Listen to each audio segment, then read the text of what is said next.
All right, guys. Just before we get talking, Israel and Palestine is they are, as usual. Again, here we go. Bombings, killings, and I don't know. Just looking at the death toll just before I came on air. I mean, we cannot stay on it for so long. But Tony, help us make sense of what is even playing out between these two countries. As it relates to my country, that's what but Israel is because the presidency says they are monitoring events actually. No, the monitoring. What's the business? Monitor your own. You know, you are in Nigeria. You have issues here. You're monitoring events in Israel. Issues. I don't want to start apportioning blame now. I don't want to call names, but it's absurd. It's funny when you leave what you should be doing and chasing other things. We have our own issues here. We have terrorism in Nigeria, though they choose to call it banditry, whatever name they call it.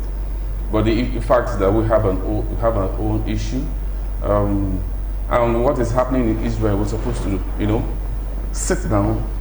It's supposed to pick the country. It's supposed to pick the conscience of the nation.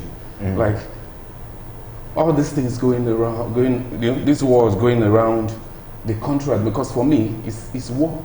Even like today I read, so I think it's the Guardian or something, where the Nigerian army recalling officers who are studying at the moment.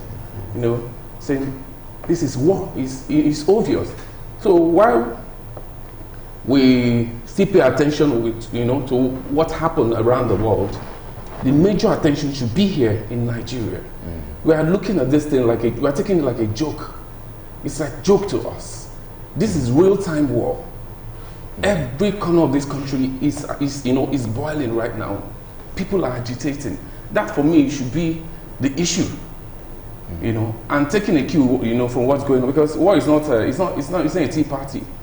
It's like it's like fire. You can't tell the direction it goes at the end of the day. So nobody is praying for it, but we should take a cue, or we should take a lesson from what is going on, like in Israel right now. All right. And it's supposed to put us in line. Like, can we actually? Because you see here a lot of go to social media, hear a lot of read a lot of comments. Some that doesn't understand what, even if you are not born during the war in the 60s, please try and read up. Why is not something we agitate for? We want a better Nigeria. But let's take what out of it. All right. And so Young, let's just hear your opening thoughts as regards this. Well, like he said, it's just funny.